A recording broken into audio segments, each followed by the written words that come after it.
இத படி படி.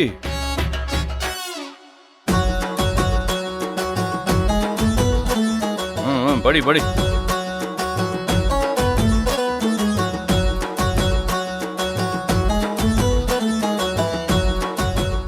என்ன ஏதோ கரண்ட் வயரை மிதிச்ச மாதிரி ஷாக் அடிச்சிருச்சா?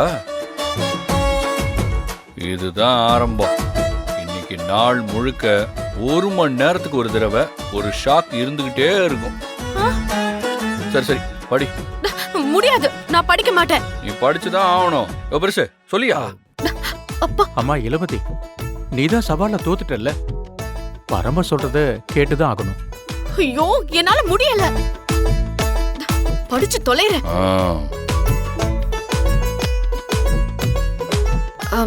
வணக்கம் ரிஷி சார். நேத்து பரமனை பத்தி கோவத்துல ஏதோ தப்பா பேசிட்டேன். ஆனா இப்ப மனசே கேக்கல.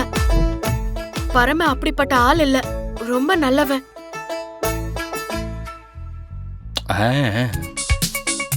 ரொம்ப புத்திசாலியும் கூட. இந்த பரம எப்பவுமே மத்தவங்களுக்காக உழைக்கிறான். ரவுடி பையனா இருந்தாலும் நல்ல மனசுக்காரன் தான்.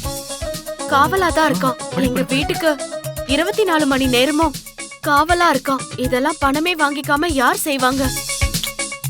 தயவு செஞ்சு இனிமே நீங்க பரமன தப்பா நினைக்காதீங்க. பரம ரொம்ப நல்லவன். நீங்களும் பரமன் கிட்ட நட்பா நடந்துக்கோங்க ப்ளீஸ். ஏய், என்ன நீ? நான் படிச்சதெல்லாம் ரெக்கார்ட் பண்ணியா? எதுக்கு எதுக்கு?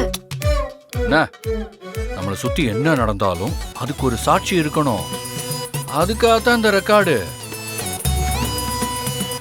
ரெக்கார்ட் பூர்வமா நீ புகழ்ந்தது எல்லாமே இருக்கு. வேணா, எனக்கு ரொம்ப கடுப்பா இருக்கு. எனக்கு ரொம்ப ஜாலியா இருக்கு. பாத்தீங்களாப்பா, நான் படிச்சதை எப்படி யூஸ் பண்ணிக்கிறான்னு? இதெல்லாம் ரொம்ப தப்பு. டென்ஷன் ஆகாதம்மா. இதை வச்சுட்டு பரம ஒண்ணும் பண்ண மாட்டாருமா. ஆமா ஆமா, நீங்க தான் மெச்சுக்கணும்.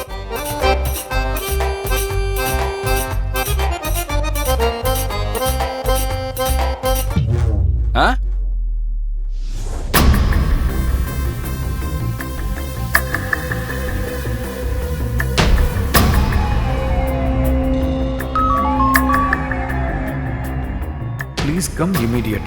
இளமதி என்ன லொகேஷன் ஷேர் பண்ணியிருக்கா? என்ன இது, இளமதி அர்ஜென்ட்டாக வான்னு மெசேஜ் பண்ணியிருக்கா? அந்த பரம ஏதாவது அவளை தொல்லை பண்ணுறானோ? சரி, இங்கே பாரு, ஆர்சி புக் கரெக்டாக இருந்தாலும் இன்சூரன்ஸ் கரெக்ட் இல்லை. முதல்ல ஹெல்மெட்டை போட்டு வண்டி ஓட்டு. பார்த்து ஜாக்கிரதையா போ. சரி சார்.